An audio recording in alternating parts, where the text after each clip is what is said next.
see everyone back, and it feels like we're slowly but surely getting there, and tournaments like this are paving the way. But as far as paving the way, let's see who paves its way first here into this set. Of course, on track for loser semis. The quarters are a battle between both of northern cities, Tijuana versus Monterrey. Yes, this is pretty much a northern side tournament, with the exception of Daige, representing the center of the country. You know, meaning in Sonora, he is there in winners finals, waiting against Spargo. But hey, we have to talk about the matchup at hand, and I know that Waka has a lot of matchup experience because Alex Disc lives in Tijuana as well.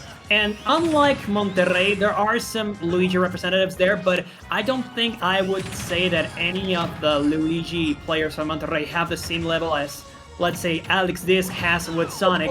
And of course, that makes a huge difference, just practicing the matchup with someone who really knows what they're doing.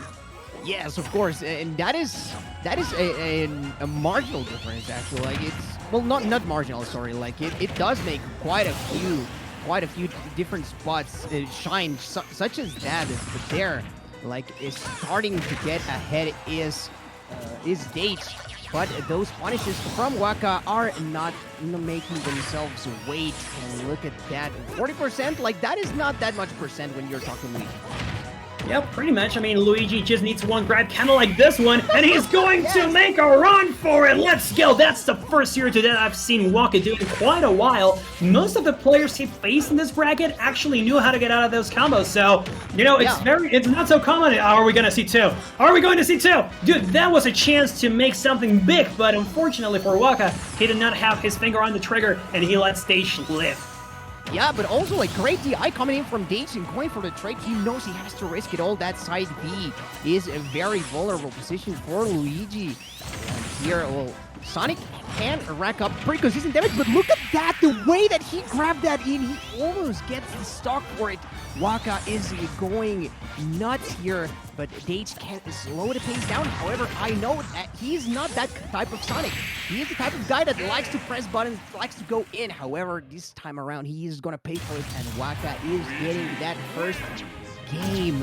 Daige, though, has shown some amazing adaptation throughout the day, so I am not expecting this set to be over just yet. Yes, I agree. I mean, Daige may have been a little too eager to start, but now that the waters are starting to settle, I think he's going to go in with a different game plan. He already knows that he can't really just walk up to Luigi. You know you're going to get grabbed and you're going to get zeroed to death, so you need to kind of capitalize a bit more off of your movement. And we're going back to the exact same stage, so I assume, from what I saw in Game 1, that he's going to rely a lot more on his speed, you know, the actual Sonic speed, to catch Waka off guard, but at least in the very beginning, he already gave up a grab, so you want to be a lot more careful with this. For sure. I mean, trading this percent, both of these guys have the consistent combos to be able to do so. However, let's see if Daige can actually manage to dictate the pace. Like, normally you are playing at the pace that Sonic tries to be. So in this case, like, excellent things to Waka. And look at that, the carry off, looking like Rob, and now going off the top this time around. Waka does not forgive, and he is looking amazing. And that's the matchup experience. As I'm telling you, Alex Disc being in Tijuana helps a lot, helps Waka a lot. I mean, you know, it's kind of like the polar opposites. Daige doesn't have that big of a Luigi main to practice with, whereas Waka has a great Sonic main to practice with. And here, you can tell the experience that they both have. At least Daige keeps on pushing, so you do have to respect that. And of course, he tries to catch Waka off stage. That's a good plan. I mean, Luigi, his recovery is kind of predictable, but it's on stage that the problems really occur. But finally, Daige finds those backers. Those backers earn him so many stocks. And like, he lived only because Waka tried for the second jab. Like, that allowed Daige to go for the slide off and the punishes as well out of shield. Like, normally that is not an option that you can very easily punish if you are not well aware. Oh, Daige missing the confirm, and instead the get free out of the jail right there with the Cyclone for Luigi is very present. Oh, Daige was trying for the edge guard, as plenty of people who heard what you probably have listened to already. Like, one of the main strengths that I like to talk about from Sonic is exactly that, the edge guarding. But right here, like, Waka is looking impressive, just not letting Daige get any of what he's looking for.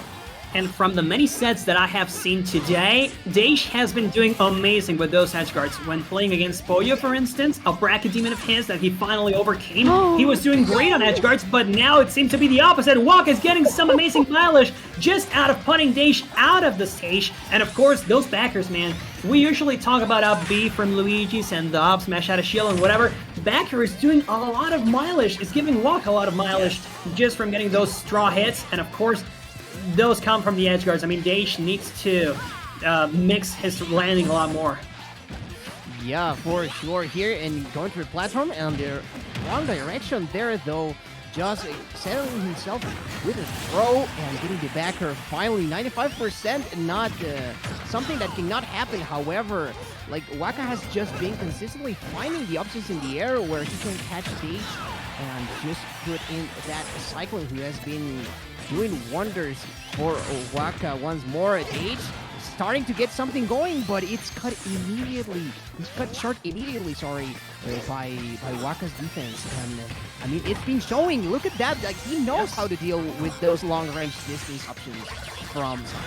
Yeah, just throw out a fireball. Sonic is going to stop right there, and then you can just go in, get the tilts, get the up B even, get some up smashes, whatever. Waka really has a lot to win here, and Daige is still kind of learning the matchup on the way, like on the road as he goes, and yeah, Waka, with such stage control, I wouldn't be surprised to see this happen. What? That's the Cyclone to end it. They went so far off the top. What? Are you kidding me? He was ready for that. He was so ready. God damn, like, the experience really shows. Like, it's not like Daige has never played versus a Luigi before, right? But you are talking about, like, currently the best Luigi in Mexico. And I was saying it earlier, like, in case you didn't know, Mexico turns out a pretty strong region, right? So, I mean, like, this is a Clash of the Titans. I mean, I assume it would be surprising for nobody to see that there is such quality, but yeah, some people are still kind of not aware of the true level and the skill level that we have here. Daige is also the best Sonic in Mexico, so you're pretty much seeing the cream of the crop for these two characters in particular for the country, and I think so far, it really is showing that it's more so the fact that Daige doesn't have that much experience, and when he does have the experience, I would assume that he would do a lot better because he wouldn't overcommit. Sometimes he overcommits and he ends up caught in the Cyclone, for instance. I think that's doing a lot of damage to him. Yeah, like, that has been costing him quite a lot, and getting desperate in that type of position. Like, you cannot afford that, and he's going for the edge guard there. Very great trade from Daige. But Waka, he managed to get back. He saved his jump for so long there that Daige had no way to actually know, and the pizza cutter right through the backer once more. Like, seems like Waka just has the instinct to know, or perhaps just straight up has identified the patterns in which Daige recovers, and so he is getting those cutoffs, and which have been, getting him stocks. And whenever he plays for the trade, he usually ends up winning, so Daige really has to calculate his approach twice, which usually happens the other way around. You kind of wait for Sonic to approach you, and then you say, okay, he overcommitted, now I can punish, I can't chase him. So Waka is standing his ground, he is waiting for Daige to approach, and then he gets a lot of damage, and of course, he can stop him with the plungers, with the neutral beat, with these backers, and that's a 2-stock lead. Daige is on his tournament stock, is now or never to get those edge guards. Oh, and he almost got grabbed again. Like, had Waka been a little more patient, I think he could have very well got Daige here to death, because even though we've seen the DI from Daige has been there, still Waka manages to convert a lot. He's bullying him right now. These down tilts are doing the damage, and it's not that it's percent-wise, but I think that it's just getting into Daige's mind.